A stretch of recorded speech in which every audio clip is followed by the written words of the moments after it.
2.5 տարի համայնքապետի տեղակալ եք եղել եւ ենթադրում եմ խնդիրներին համայնքի ծանոթ եք։ Այ առաջնահերթությունները կարող եք նշել ընտրվելու դեպքում, որ խնդիրներին ավելի առաջնահերթ ուշադրություն դարձնեք։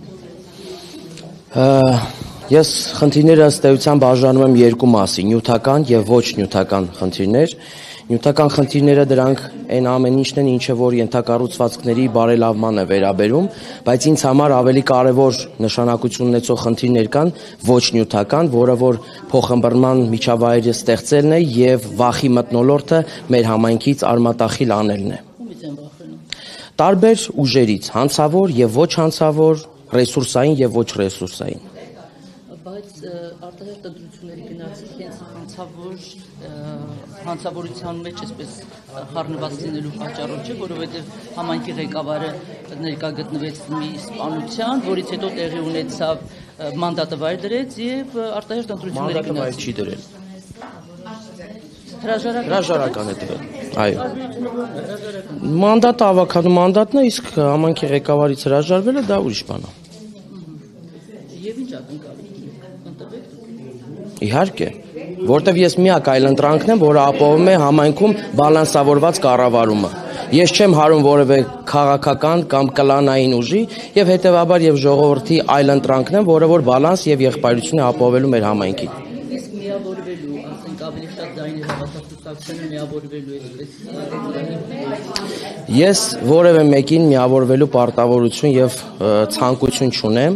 Դա զուտ այն պատճառով, որ ես գտնում եմ, որ որևէ ուժի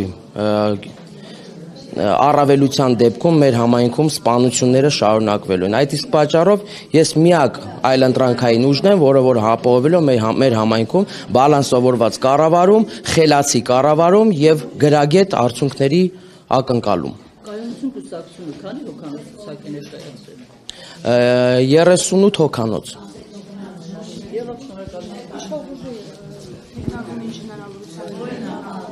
Ես կարծում եմ ժողովրդի խոսքը կասի, չեմ ուզում առաջ ընկնել եւ ես մի բան գիտեմ, որ ժողովրդի իմաստուն է եւ նրա կողմից կայացված յուրաքանչյուր որոշում ինձ համար ընդունելի է։ Պաշտոնարկում եք անընդհատ հանցավոր գործունեությունների մասին փառակարում, ինչի մասին է խոսքը։ Ժողովուրդը տեսել է, դուք ինքներդ եք տեսել, ես չեմ կիսում այն կարծիքը, որ որևէ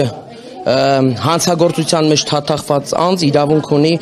ղեկավարել համայնքը, հաշվի առնելով հենց նույն բարեվարկությունը, որովհետև ժողովուրդը ակնկալում է արդար կառավարում, իսկ հանցավորության մեջ թաթախված անձը չի կարող արդար կառավարել։ Լյուդվիգ Գյուլնազարյան։ Ոչ միայն բոլորին ես նկատի ունեմ,